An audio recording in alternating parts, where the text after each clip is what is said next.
been working with some clients, happen to be working with several clients who are actually going through very, uh, may likely, more likely to actually end a marriage than to make it work.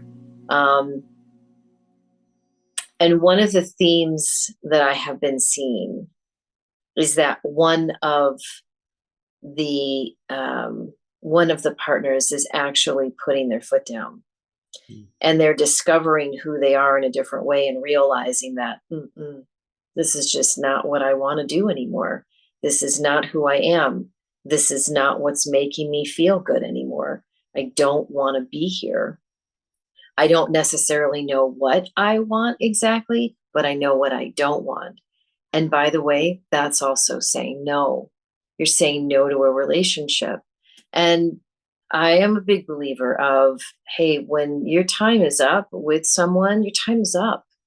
We've been conditioned as humans to believe that we should be in some kind of long-term marriage that, quite frankly, doesn't really exist right now.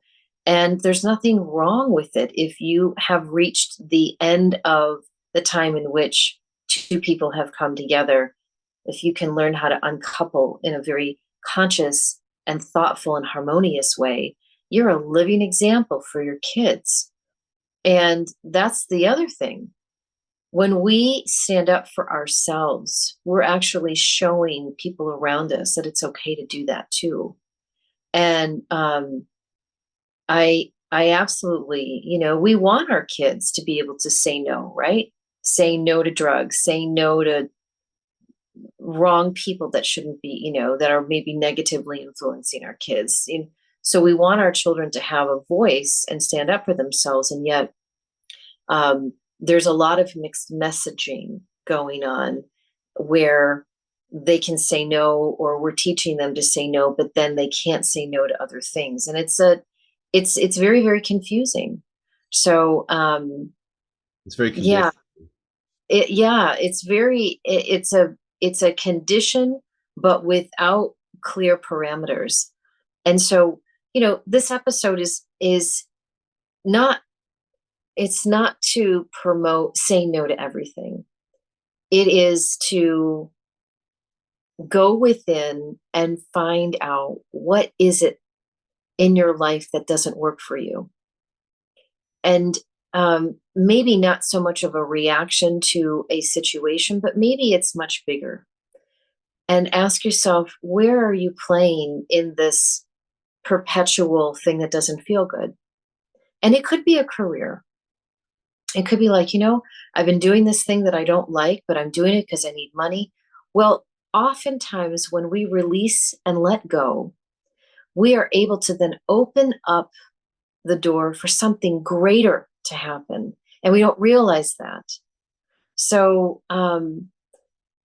just trust that there is power in you creating healthy boundaries of what may be different for you in your life that wasn't 10 years ago, as an example.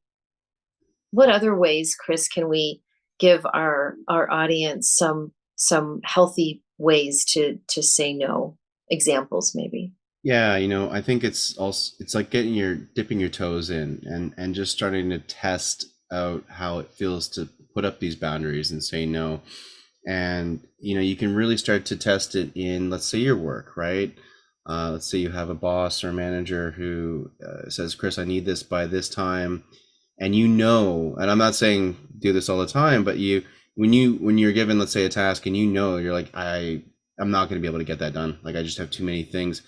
To say that and be like, right now my task list is too heavy. I won't be able to deliver that at this time. I can at this time though, and you give like this something that feels better in your body when you say it, and you use that intuition, which we've talked about on many episodes. It's your body. There's that part somewhere in your body that you're gonna feel like when you can't do something. Voice that and just say, like, you know what, no, I can't, but I can do this, but I can't right now, for whatever it is. And you just test that out and see how that goes and see how you feel, regardless of how that other person receives it. How do you feel when you say that and when you say no?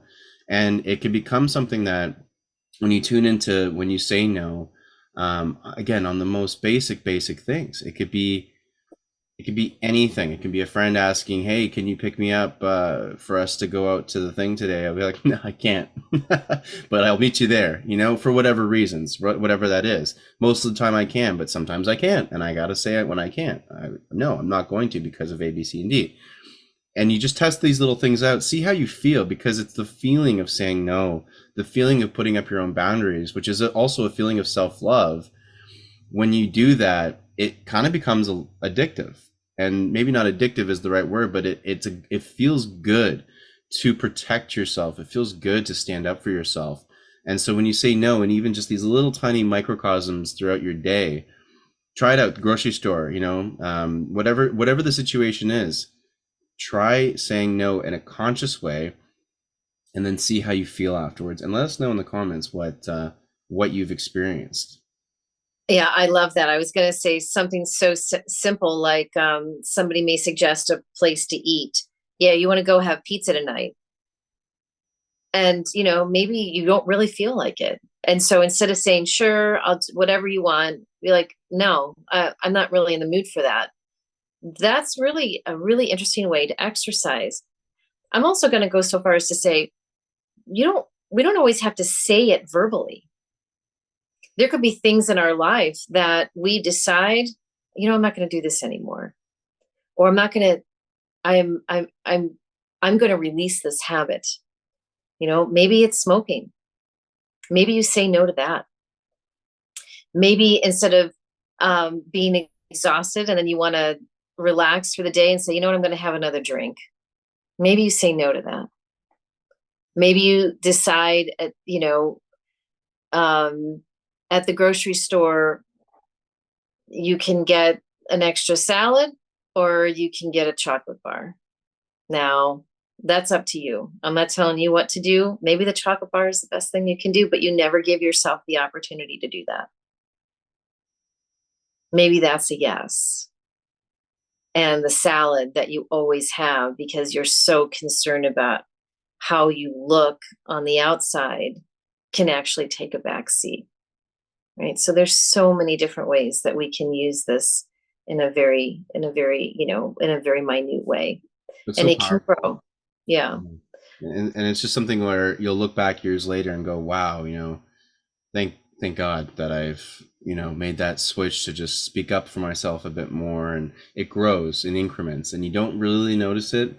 But when you look back, you can really notice a massive shift. And I know that I can guarantee the people watching and listening, you're going to feel very grateful that you have started to take this step in standing up for yourself. Because that's really what no means, in a sense. It's standing up for what you want or don't want in a situation.